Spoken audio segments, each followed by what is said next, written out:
To Scale Her Up, the podcast for female-led businesses ready to grow to seven figures and beyond.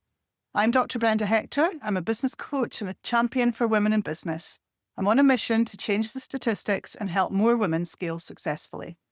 Each week, we share real stories, tools, and tactics to help you build a business that supports the life you want. Follow the show and come and join our Scale Her Up Facebook community because you don't have to do this on your own. I'm delighted today to have Lisa Schoneville with me. She's a serial entrepreneur. Lisa, thank you very much for joining. Tell us a bit about your businesses, please. Thank you so much, Brenda, for having me. I just want to say I've been listening to a few of your podcasts, and the variation of women that you've got on the show is very inspiring. So I'm delighted to be here. So yeah, I've got a couple of businesses. I have a cleaning company and a property management company. So a little bit about both of them. First of all, when I left school, I left with not really having any qualifications. Started working in a bank. I worked my way up to the bank manager when I was 21, had my children.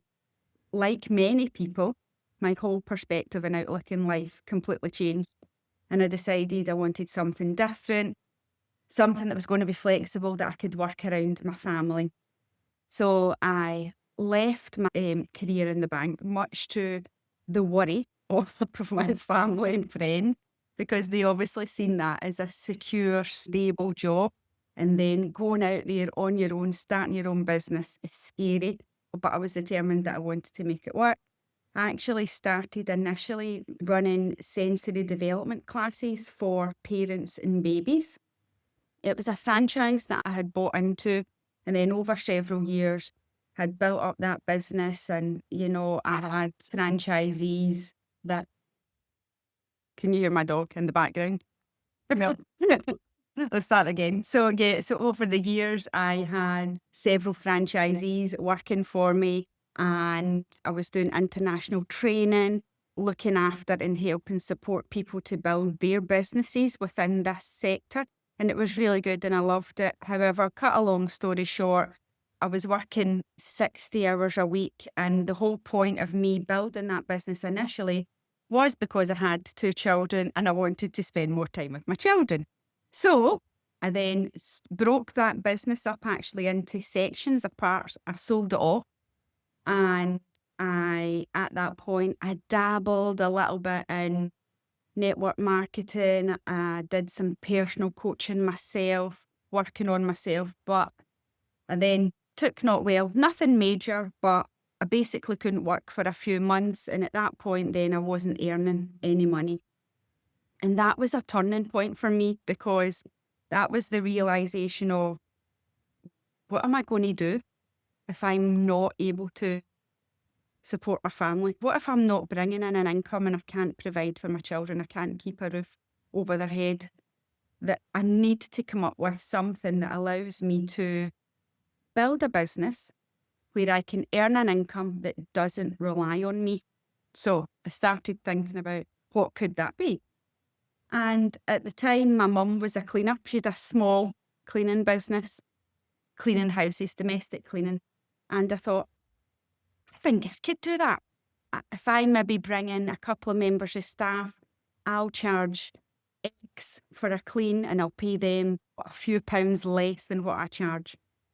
So anyway, did that. Yeah, the business took off. This was just before COVID. I started bringing in a few members of staff. Things were going well. COVID hit. Like many businesses, it was very much sink or swim. What am I going to do? And I changed direction, started looking at commercial cleaning as opposed to domestic cleaning, because you couldn't get into people's homes, but you were allowed into their workplaces. So I changed the direction of the business and started focusing on commercial. And then as the business grew, I started then looking at exterior cleaning, biohazard cleaning, different aspects. grew the business. We now have a manager, a team of 20 plus staff, and I probably only spend about 5% of my time actually now in that business. In some respects, yes, I have achieved what I set out to achieve, which means that regardless of whether I'm working in the business or not, I'm still receiving an income from it. But I still feel like I've only scratched the surface of the potential of it. And then about 6 months, so jumping back, about 6 months into starting the cleaning company, another opportunity arose, and that's when someone contacted me and said, Lisa, do you offer cleans for serviced apartments? And I said, what's a serviced apartment? And she explained to me it was like an Airbnb short-term rental. And at the time, I was actually saying to myself, I've no idea what this is. But I says to her, sure, yeah, I can do that. Started doing cleans for this company. And then a few months down the line, the director contacted me and said, I've got an opportunity. I want to propose to you. Would you start up and operate the operational side of a short-term management company? Me being me, said, yeah, having no idea what I was going to do, didn't have a clue about what it involved, but I just jumped at the opportunity and I said yes. So anyway, started then working through this guy, started working with large corporate companies who were building blocks of flats for the purpose of build to rent. So they're building them to rent them out long term. I would then step in and fill the void periods where they never had any rentals. I filled them with short-term lets. I did that with student accommodation throughout the UK. So when the students went away for the summer, I flipped the rooms into short-term lets and I dealt with all the operational side of that. And that's where the property management business started to build and grow, if you like. So then, cut a long story short, after a couple of conversations with my accountant, he brought me back down to reality and said, it looks great and it sounds fantastic in what you're doing, but the bottom line is, Lisa, you're not making any money.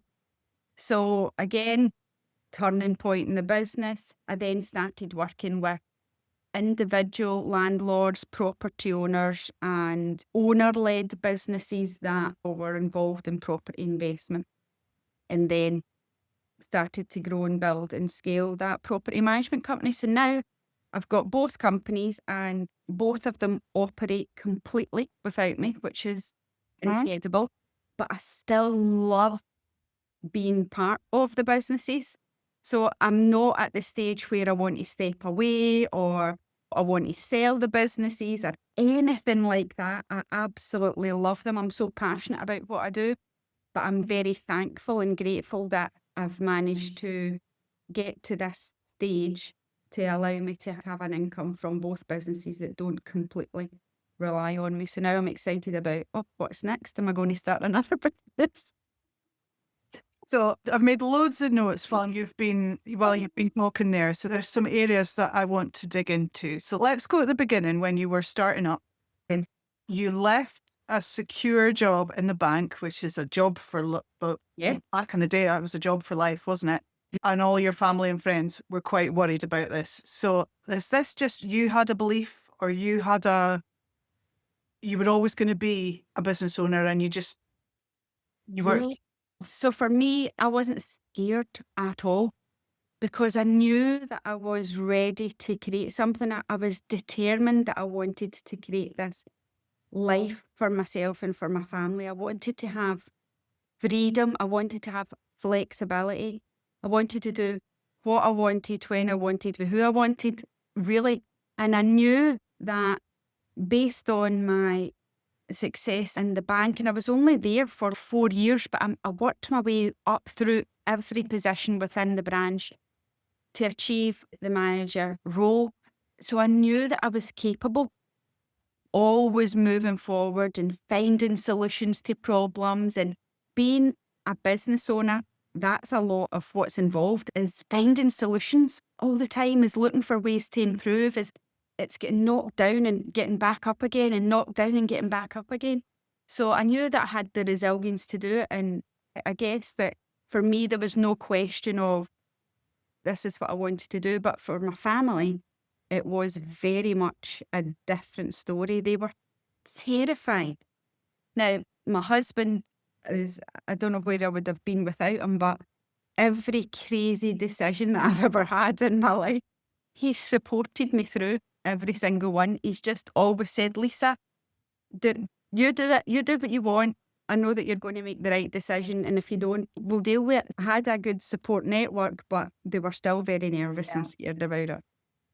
And I guess they weren't, the ones that were nervous and scared, they weren't business owners. They weren't entrepreneurs, were they? They're, No.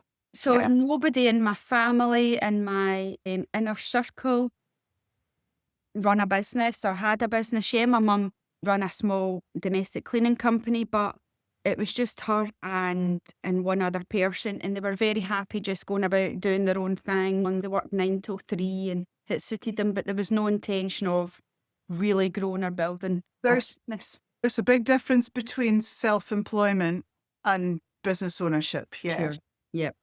Definitely. Yeah. So then you built something that became unwieldy and not what wasn't providing you the lifestyle that you wanted to have. And I think that happens quite a lot. People have, we've been reading, I do run a business book club, and we've been reading a book called The E-Myth Revisited. And they talk about the entrepreneur has an entrepreneurial seizure. They decide they're going to start a business, and then it does well, and it turns into something that they can't manage, or it's not, well, I'm losing my words now. It's not what they were hoping for. It becomes more than they can cope with. So that sounds like what you've just described there with. Yeah, absolutely. Initially, so when I started the sensory development business, it was for the reason of being there for my family. Both my children were very close together. They were only 16 months apart. So I had 2 under 3 or 2 under 2 at one point, actually. So I wanted to be there for them. But I still had to earn an income. So that's why I started it originally. And I thought, oh, this will be great because I can work around my family. I can work when I want. But I've got a very, I want to say addictive personality, but in a good way. But when I set my mind on something, like, I'm very determined that I'm going to make it happen. So just as I was ticking off small goals, I was always looking for floating it. And before I knew it, the business had built up to a point where, with that business, my husband was working with me, my mum, my dad, my mum's friends. I had staff, and I was travelling up and down the UK, and I was doing international calls, and I was just working. It consumed my life. And as much as I loved it, and I was very passionate about it, I had to make a decision that was going to be right for me and my family. And I couldn't see a way where I wasn't working 60 hours a week within that business. So I had to make the decision at the time that the right thing for me was to sell that business and move on and try something new. And so then an income that doesn't, a business that creates an income for you that doesn't rely on you doing the work. Now, that's something that I talk about a lot with business owners that I meet in my business coaching with that hat on. And sometimes that's just too far for people to comprehend. They get into business because they just want a job where they're in control of it. Yeah. So actually creating something where they don't have to work, but it generates them an income is sometimes that's just a concept that they can't comprehend. Yeah, I know, and I get that 100%. And I also now, even still at this point, even though my businesses don't rely on me, I still want to be involved, because as being an entrepreneur, your mind never, it never closes, it never switches off. You're always thinking of how to make things better, how to enhance, for me, it's how to enhance the guest experience, or how to enhance the experience with our clients, or how to make the business more profitable, how to streamline things, how to systemize. So I'm always thinking. So right back at the very beginning, when I first started, for example, my cleaning business, and I went to Asda, I bought a mop and a bucket, and I spent £50 on buying cleaning supplies, and off I went. That was it. And I started building it just through word of mouth. And to be fair, I could have stopped at that point. I could have said, I'm fine with this. I'm getting a good income. I don't have to answer anybody. I'm really content. Brilliant. But I knew, I kept going back to what is my reason? What was my reason initially for starting this business? And it was to have an income that didn't rely on me. So I had to always think, what could I possibly outsource? And it might have just been small things, or it might have just been a little step backwards, but it could have been that I may have brought somebody in 6 hours a week. Let's just say that little amount of time, 6 hours a week. That could have been 3 cleans. So let's say it was 3 2-hour cleans. So I would lose the money from me making that 6 hours. So I'm sacrificing. So it did feel a bit like I was going backwards to then go forwards. So instead of me at the time, I think I was charging £13 or £15 an hour. Let's just say it was 15. If I was making £30 for my clean, if I'd doing 3 of those cleans, I was making £90. £90 a week was a big step backwards. I put in a cleaner to take over those cleans, and instead of making £90 a week, I'm maybe only making like £2 from each clean. So 2, 4, 6, it's like £12 a week. Massive difference. So I felt I was definitely going backwards. But I had this vision in mind that this was the only way I was going to be able to scale my business for me to eventually, now that could have been 5, 10 years down the line. And because I started the cleaning company in 2019, so this hasn't happened overnight. It has taken time for me to now get to this point. But I do understand how people can look at it and say, I have no chance of achieving that, or that just feels so far out with my reach. But I've just taken it as small steps, like just always keeping my foundation strong and just small steps forward in the right direction. Towards a goal that was really clear at the beginning. Yeah, it's brilliant. Brilliant. So I wanted to talk to you about staff. Like you mentioned in the first business, it was your friends and family that were working with you. Oh, I did have some, yeah. I had friends and family. I had, and obviously I had a few extra members of staff as well. So where, other than your friends and family, and actually, were they the right people in your business?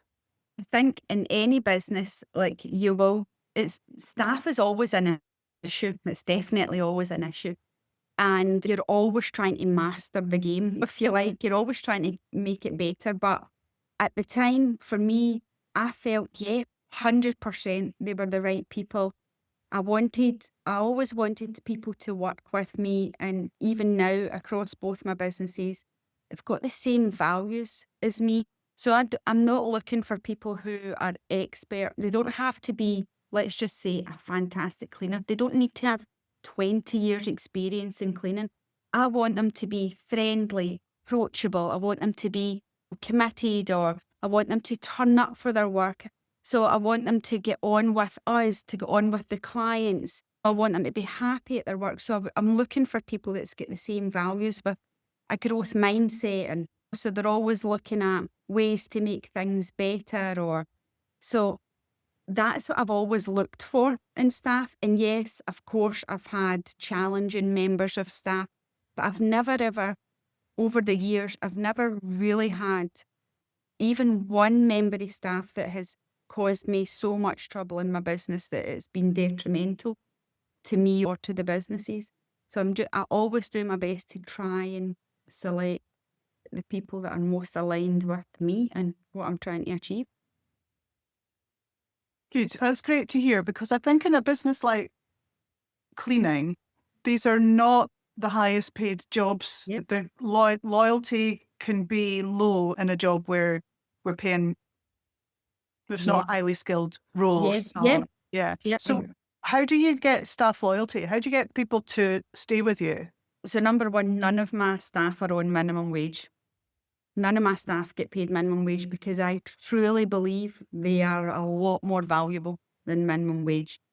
So that takes me out of a market where I'm competing with companies who pay their staff minimum wage, because I guess that's not the type of client that I'm looking for. But it's also, I want my staff to feel valued.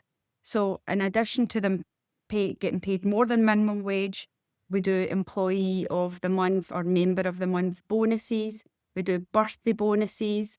We take them out for lunches or pay for Christmas nights out, or we offer other incentives such as online support and face-to-face support in terms of counselling for them and their families, all fully paid for. So if they need any form of counselling, us as a company will pay for that. We've got supervisors that will go out and support them on site and give feedback. So they're not just thrown in at a job and left to go on with. I know all my staff by name. I know when their birthdays are. I know how many children they've got. So I value them. So I guess that because I want to feel like that, I don't want to feel like a number. Nothing worse than feeling just like you're just a number and that you're replaceable at the drop of a hat. And in business, yeah, to some degree that is true. And you will be replaced. If you leave a business, the business owner will replace you. That is the reality of it. But that doesn't mean to say that while you're working within that business that you shouldn't feel valued and appreciated. I want to dig a bit more into the counselling thing. So I think that's really interesting because if there's something that's affecting somebody, like something out with work, Yeah. but will have an impact on their work and their Yeah. performance. So, yeah, when did you bring that in? Have you seen the benefit of that? Yeah, the thing is, I don't get to know who uses it, how often they use it. I just pay every month for this membership and it covers it. So it could be that I have 10 members of staff a month using it, or I might only have one. I don't know. And that's a beauty of it as well. The staff don't need to tell me any of it if they don't want to. And it could be about financial troubles. It could be about marital issues. It could be about health issues. It could be about work problems. It doesn't matter. They'll still get that support. So I brought that in, I think maybe about 3 years ago. And right at the onboarding process, when any member of staff joins their team, they're given all the information about it. Plus it's uploaded onto our employee portal so they can access it at any time. It's available 24/7. And then we obviously, during our trainings that we do regular trainings with staff, in-person training every 6 months, we reiterate the benefits of it and what's available to them at that point as well. And have you noticed an impact then since you... Yeah, absolutely. Our retention rate has definitely increased. And I guess I'm not really sure why that is, but I'm pretty much putting it down to all the extra things that we do over and above any other cleaning company that I know that's certainly local to where we are. Brilliant. Awesome. I think that's great. You mentioned your accountant bringing you back down to reality. I think those were your words and I wrote them down. This is all great, but you're not making any money. So there's an ego thing that goes with, we're doing this, but why are you in business? So yeah, maybe let's just talk about that. Yeah, and you know, that's a hard pill to swallow. So when you're sitting at the opposite end of a table, I was in a boardroom at the time, sitting at the opposite end. It was just me and my accountant. Bear in mind, I had actually changed accountant 3 times. He was now my 3rd accountant because I didn't feel that I was getting the value that I needed from my previous accountant. So I changed over to this accountant, and a lot more expensive, but by God, I definitely get value for money. So it's one of those things I was just like, it's not even negotiable anymore. So I was sitting at the opposite end of the table from him, and he basically said to me, this isn't making you any money. If you don't change it, you're not going to have a business. That was it. And I was just like, I actually left. That happened with both my businesses, actually, not just for the property management company, but for my cleaning company. It happened with both of them. Very firm, straight down the line conversation that I needed to hear in order to change it. So he said to me, "This is what you need to do. And if we have this conversation again this time next year and nothing's changed, I'll know that you've not taken action on it." And I was just like, there is no way that's going to happen, because I didn't want to feel embarrassed to go in again a year down the line with my tail between my legs saying, "Oh, I've not made any changes, even though you told me I had to do it or I didn't have a business or I wouldn't have a business. I've not made any changes. I've not had the time, or I was coming up with excuses." So it was very much, what do I need to do? Because there is no way I'm going to let this slip through the net. So it was a realisation and another turning point in my business. And I've got a lot to owe to my accountant over the last few years, and how he's really helped me turn my businesses around. And I think that's something that's important, because in business you need to find people that's actually better than you in your business. So very much like what you're doing. So working with a coach, someone who is better than you or can guide you and help you and support you in an area that you need help with, that's invaluable to a business owner. An accountant, invaluable. Just having the right people in the right roles. An HR consultant, for example, or even having some, so outsourcing what you can. And I know I've listened to a number of your podcasts, and quite a few of the entrepreneurs have spoke about things like that. It is a recurrent theme, and it is the reality of it. It's scary, but yeah, you have to consider it when you're building businesses. I couldn't agree more. Yeah, I think it's yeah, a great, Yeah. like you said, recurring theme, but yeah, definitely worth reiterating every time. Yeah. So Lisa, what have you learned about yourself over the years? Oh, wow. That is a really good question. I've learned that I always like to strive for more. And I was talking to someone about this recently. And it's not because I'm not happy or I'm not content or I'm not satisfied. Because if I was to say to you right now, I am living my best life. I am truly living my best life. I've built businesses that pay me. I don't need to be there. I can travel whenever I want. My son's currently studying in America, fully funded by us. My daughter's an elite gymnast, fully funded by us. We travel all over the place whenever we want. I'm living my best life. But I'm always looking for more. So I've learned about myself that it doesn't matter what I achieve. I'm always setting the bar higher. I'm not competing with anybody else. There is nobody else round about me to compete with. I don't mean that in terms of business. I'm just meaning I don't really bother about what other people are doing. So if competitors are offering better prices or cheaper rates, or they're offering, I don't know, like whatever they're doing, that their marketing's much better, I just let them go on with it. And because I don't know their story, I don't know their background. And I look at them for inspiration, but I always just try to keep coming back to myself and staying focused. But yeah, I'm always just trying to set the bar a little bit higher, just because I like that feeling of achieving something that just. And that's what's addictive, isn't it? You mentioned about it, yeah. So that you're addicted to achievement. Yeah, absolutely. That's that. I've definitely learned that about myself. And I honestly think that if it was in any line of business, I genuinely feel as if I could probably start up and scale almost any business if I learned about it, because I've just got that. I've got the resilience. I've got the need to learn, the need to always move forward and achieve. Yes. What's coming next? Oh my goodness. So I'm going to start my own property journey. So buying properties. I want to get my son and my daughter involved in it as well. They're 17 and 19, and build and grow a portfolio for them, because when I think back before my kids were born, or even in the early age, and I'm going to share something super personal here, but I think that sometimes it's good for, if anybody else is listening to the podcast, that they may be able to relate to it. So when my children were younger, when I did leave the job in the bank, it was a huge risk and we had nothing. I had absolutely nothing. I never had any savings. I just had this determination to succeed. But there was points where we were emptying copper jars to buy nappies and food for the kids. So at one point, at the lowest point in our life, I took a tub of coppers into the bank. I counted it all out into the bags at the time, the 1 pences, the 2 pences, and I exchanged it for £7.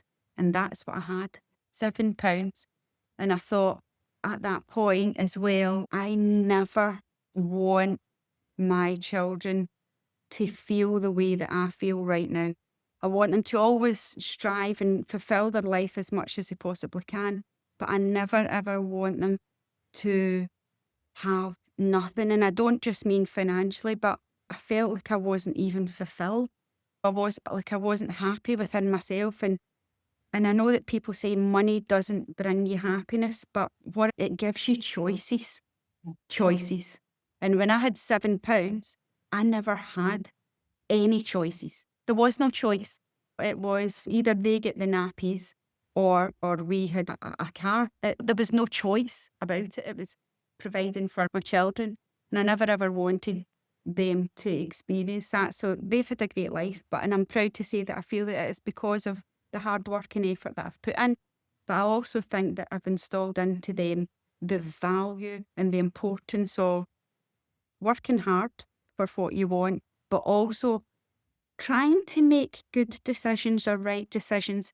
So even although my son is over in America at university, he's doing football, scholarship or soccer as they call it over there. He doesn't really know what he wants to do. He's just over there living his best life and he's happy for me to pay for it, and that's great because I can do that. But my daughter, she's actually coming into business with us. So even although she got straight A's in all her standard grades, or Nat 5s as they're called now, and she's got multiple hires, she's left 6 year and she wants to come into business. And I said to her, why don't you want to go to uni? Or, well, I never ever pushed her. They make their own decisions. But she says, Mum, I want what you've got. And I said, what is that? And she says, I want to live the life that you live. And I said, but doing what? And she says, I don't know what it is yet, but I just know that I want to do what I've said before, what I want, when I want, with who I want. And I says, let's do it. So she's coming into business with me and we're going to start property investing. So that'll be the next thing. That's amazing. And if I might just take a little minute here then to share something that Action Coach does for young entrepreneurs. So we've got a charity that's been set up called the Action Coach Foundation, and they run the Young Entrepreneur Smart Start scheme. So not every young person who wants to get into business has got a role model in their house who's been there and done it. So it's a 12-week program. You should be more than welcome to look at and taking part as well. It's a 12-week program for children between the ages of 12 and 22. So there's a younger group and an older group. Just learning the skills of entrepreneurship that are not taught in school. You know, not when you go through the school system, it doesn't teach you what you need to be, the mindset and the skills to be an entrepreneur. Yeah. Well, And thanks for giving me the opportunity to pitch that on this episode. But that is brilliant. And as an entrepreneur, I listen to audiobooks, I read books, I obviously listen to podcasts, and you hear this all the time. Again, people that it's not taught in schools, and it's not. And this is why the teachers couldn't understand why my daughter didn't want to go to university. They can't understand it. Every week they're pushing her. Why are you not going? Why are you not going? Why are you not going? She's, Mum, I feel so much pressure. Just because I achieved good results doesn't mean to say that's what I want to do. It's one of the measures of their success, isn't it? What percentage of A's and how many go to uni? Yeah. But that is brilliant. I love that. Fantastic. When I put this episode out, I'll put a link in the show notes for the Young Entrepreneurs Smart Start programme, and I'll have a chat with you about it later on. Yeah. Brenda, I appreciate it. One piece of advice that you would have for a woman following in your footsteps, Lisa, what would it be? For lots and lots, I would, if I was to think about it truly, I would be firing lots of advice at you. But I think that the one thing that I would probably say is to do what makes you happy. If it doesn't make you happy, change it. So if you're in a job and that job doesn't make you happy, change it. If you're in a relationship, you're not happy, change it. If you're not happy with your health, change it where you can. But I always think about that in business all the time. So if I'm not happy with something, I'm going to change it. So if I'm not happy with the reviews that we're receiving from clients, what am I going to do to change it? If I'm not happy with the income that I'm receiving, what am I going to do to change it? So I always just thinking about if you're not happy, change it. I love that. Perfect message to end on. Lisa, thank you so much for being a guest on the show. Oh, Brenda, thanks. It's been amazing. I can't believe where the time's went. So, only 1 in 3 UK entrepreneurs are female, and men are 5 times more likely to scale past £1 million in turnover than women. When we match them, we'll add 250 billion to the UK economy and create millions of jobs. And that's why Scale Her Up exists, to change those numbers one business at a time. Thanks for listening today. If this episode helped you, please follow the show, leave a review, and share it with another female business owner who needs to hear it. Join the Scale Her Up Facebook community and connect with me, Dr. Brenda Hector, on social media. I love hearing which episodes resonate with you. You are capable of more than you think. Keep going. We're scaling her up together.